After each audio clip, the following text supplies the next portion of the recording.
एक बैंक, 5 नकाबपोश लुटेरे और सिर्फ 9 मिनट।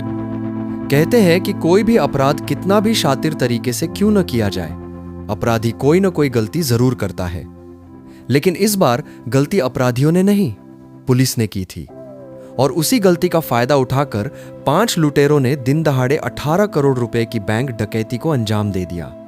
14 जुलाई 2024 सुबह के ठीक 10:28। शहर का सबसे सुरक्षित माना जाने वाला नेशनल कोऑपरेटिव बैंक हमेशा की तरह ग्राहकों से भरा हुआ था। कोई पैसे जमा कर रहा था, कोई चेक क्लियर करा रहा था, तो कोई अपनी पासबुक अपडेट करवाने के लिए लाइन में खड़ा था। बैंक मैनेजर राजीव सक्सेना अपने केबिन में बैठकर एक महत्वपूर्ण मीटिंग की तैयारी कर रहे थे। उन्हें बिल्कुल अंदाजा नहीं था कि अगले कुछ मिनटों में उनकी जिंदगी बदलने वाली है। अचानक बैंक के बाहर एक सफेद रंग की एम्बुलेंस आकर रुकी। लोगों को लगा कि शायद किसी ग्राहक की तबीयत खराब हो गई है, लेकिन जैसे ही एम्बुलेंस का पिछला दरवाजा खुला, उसमें से 5 नकाबपोश हथियारबंद लोग बाहर निकले। एक ने बैंक का मुख्य दरवाजा अंदर से बंद कर दिया, दूसरे ने सिक्योरिटी गार्ड की बंदूक छीन ली, तीसरे ने हवा में फायर करते हुए चिल्लाया, कोई भी अपनी जगह से नहीं हिलेगा। जो भी हीरो बनने की कोशिश करेगा, उसकी लाश यहीं गिरेगी। पूरा बैंक सन्नाटे में डूब गया। बच्चों की रोने की आवाजें, लोगों की घबराहट और कर्मचारियों के कांपते हाथ साफ दिखाई दे रहे थे। एक लुटेरा सीधे बैंक मैनेजर के कैबिन में पहुंचा। उसने पिस्तौल राजीव के सिर पर रखकर कहा, वॉल्ट खोलो। राजीव कांपती आवाज में बोले, वॉल्ट टाइम लॉक पर है। लुटेरा मुस्कुराया, आज टाइम लॉक 10:30 पर खुलेगा, हमें सब पता है। ये सुनते ही राजीव समझ गए कि बैंक के अंदर का कोई व्यक्ति इन लुटेरों की मदद कर रहा है। 2 मिनट बाद वॉल्ट खुला। लुटेरे करोड़ों रुपए और सोने के पैकेट बड़े बड़े बैगों में भरने लगे। उसी समय एक बुजुर्ग ग्राहक ने चुपके से पुलिस को फोन करने की कोशिश की, लेकिन दरवाजे पर खड़े लुटेरे ने उसका मोबाइल छीनकर जमीन पर पटक दिया। सिर्फ 9 मिनट में पूरा बैंक खाली कर दिया गया। भागने से पहले एक लुटेरे ने दीवार पर लाल रंग से सिर्फ एक शब्द लिखा, धोखा, और 5 उसी एम्बुलेंस में बैठकर फरार हो गए। पूरे शहर में हड़कंप मच गया। मामले की जांच क्राइम ब्रांच के एसीपी अर्जुन राणा को सौंपी गई। उन्होंने बैंक पहुंचते ही कहा, कोई भी चीज अपनी जगह से मत हटाइए। अपराधी चाहे कितना भी चालाक हो, कोई न कोई गलती जरूर छोड़ता है। फॉरेंसिक टीम ने बैंक का कोना कोना खंगाल डाला, लेकिन न कोई फिंगरप्रिंट मिला, न कोई डीएनए, न कोई चेहरा। सब कुछ बेहद पेशेवर तरीके से किया गया था। तभी अर्जुन की नजर दीवार पर लिखे उस एक शब्द पर गई, धोखा। उन्होंने धीरे से कहा, यह संदेश पुलिस के लिए नहीं, किसी अपने के लिए छोड़ा गया है। इसके बाद बैंक के सभी कर्मचारियों से पूछताछ शुरू हुई। सभी डरे हुए थे, लेकिन एक कर्मचारी ऐसा था जो बाकी लोगों की तुलना में बिल्कुल शांत दिखाई दे रहा था। उसका नाम था मोहित शर्मा। जब अर्जुन ने उससे पूछा, डकैती के समय तुम कहां थे? मोहित ने बिना सोचे जवाब दिया, मैं रिकॉर्ड रूम में था। लेकिन जब सीसीटीवी फुटेज देखी गई तो पता चला कि डकैती के समय रिकॉर्ड रूम का दरवाजा खुला ही नहीं था। मोहित ने झूठ क्यों बोला? क्या वही बैंक के अंदर का गद्दार था, या इस 18 करोड़ की डकैती के पीछे कोई और बड़ा मास्टरमाइंड छिपा था? अगली सुबह पूरे शहर में सिर्फ एक ही खबर थी, 18 करोड़ की बैंक डकैती। लेकिन पुलिस के हाथ अब तक खाली। एसीपी अर्जुन राणा पूरी रात बैंक के सीसीटीवी फुटेज देखते रहे। सैकड़ों बार वीडियो देखने के बाद उनकी नजर एक छोटी सी बात पर रुकी। डकैती शुरू होने से ठीक 5 मिनट पहले एक बैंक कर्मचारी चुपके से अपने मोबाइल पर किसी को मैसेज भेज रहा था। वो कर्मचारी था मोहित शर्मा। पुलिस ने तुरंत उसका मोबाइल जब्त कर लिया, लेकिन उसमें से सभी चैट और कॉल हिस्ट्री डिलीट की जा चुकी थी। मोहित ने कहा, सर, मेरा फोन हैक हो गया था। अर्जुन मुस्कुरा दिए, झूठ बोलने से पहले थोड़ा सोच लिया करो।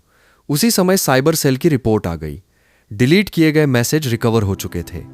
आखिरी मैसेज में सिर्फ एक लाइन लिखी थी, रास्ता साफ है, 10:28। अब पुलिस को यकीन हो गया कि बैंक के अंदर का आदमी मिल चुका है। मोहित को हिरासत में लेकर पूछताछ शुरू हुई। पहले तो वो हर सवाल से बचता रहा, लेकिन लगातार 12 घंटे की पूछताछ के बाद उसका हौसला टूट गया। उसने कहा, हाँ, मैंने बैंक की जानकारी दी थी, लेकिन मैं लुटेरों का सरगना नहीं हूं। फिर कौन है? अर्जुन ने पूछा। मोहित ने धीरे से जवाब दिया, राजीव सक्सेना। ये सुनते ही पूरा कमरा सन्न रह गया। राजीव, यानी बैंक मैनेजर। अर्जुन को यकीन नहीं हुआ। उन्होंने तुरंत राजीव के बैंक खाते और कॉल रिकॉर्ड निकलवाए। जांच में पता चला कि पिछले 2 महीनों में उसके खाते में अलग अलग कंपनियों से लगभग 2 करोड़ रुपए जमा हुए थे।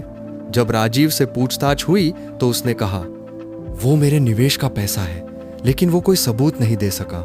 इसी बीच पुलिस को एक और बड़ी सफलता मिली। डकैती में इस्तेमाल हुई एम्बुलेंस शहर से 60 किलोमीटर दूर एक पुराने गोदाम के बाहर लावारिस हालत में मिल गई। फॉरेंसिक टीम ने उसकी जांच शुरू की। अंदर से एक पानी की बोतल मिली। उस पर साफ फिंगरप्रिंट मौजूद थे। रिपोर्ट आई। फिंगरप्रिंट एक पुराने अपराधी विक्रम चौहान के थे। विक्रम पिछले 5 साल से पुलिस की तलाश में था। उसका नाम कई बड़ी डकैतियों में सामने आ चुका था। पुलिस ने उसका पुराना रिकॉर्ड निकाला। तभी पता चला विक्रम और बैंक मैनेजर राजीव कॉलेज के समय से दोस्त थे। अब कहानी पूरी तरह बदल चुकी थी। उसी रात पुलिस ने राजीव के घर पर छापा मारा, लेकिन वो घर से फरार हो चुका था। टेबल पर सिर्फ एक कागज रखा था। उस पर लिखा था, अगर मुझे पकड़ना है तो पहले विक्रम को पकड़ो। अर्जुन समझ चुके थे, अब असली खेल शुरू हुआ है। 2 दिन बाद पुलिस को गुप्त सूचना मिली कि विक्रम और उसके साथी शहर छोड़कर नेपाल भागने वाले हैं। हाईवे पर पुलिस ने घेराबंदी कर दी। रात के लगभग 12:30 बजे एक काला ट्रक चेक पोस्ट की तरफ आता दिखाई दिया। पुलिस ने उसे रोकने का इशारा किया, लेकिन ड्राइवर ने ट्रक की रफ्तार और बढ़ा दी। पीछा शुरू हो गया। करीब 20 मिनट तक हाईवे पर पीछा चलता रहा। आखिरकार ट्रक सड़क किनारे पलट गया।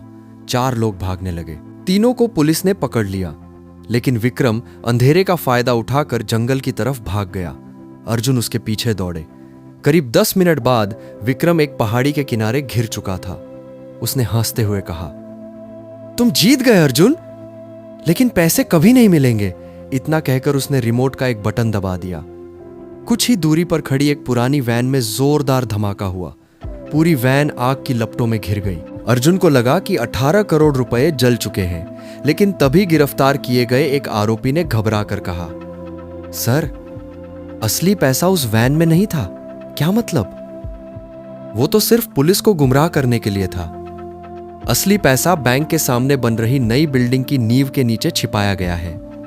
अगली सुबह पुलिस ने उस जगह खुदाई शुरू कराई। करीब 8 फीट नीचे लोहे के बड़े बड़े बक्से मिले। जब उन्हें खोला गया तो अंदर बैंक से लूटी गई लगभग पूरी रकम सुरक्षित रखी हुई थी। राजीव सक्सेना, विक्रम चौहान और उनके सभी साथियों को गिरफ्तार कर लिया गया। 6 महीने बाद अदालत ने सभी आरोपियों को दोषी ठहराया। फैसला सुनाते हुए जज ने कहा, अपराधी चाहे कितनी भी बड़ी योजना बना लेफ्टिनेंट, लेकिन लालच हमेशा उसकी सबसे बड़ी गलती बन जाता है।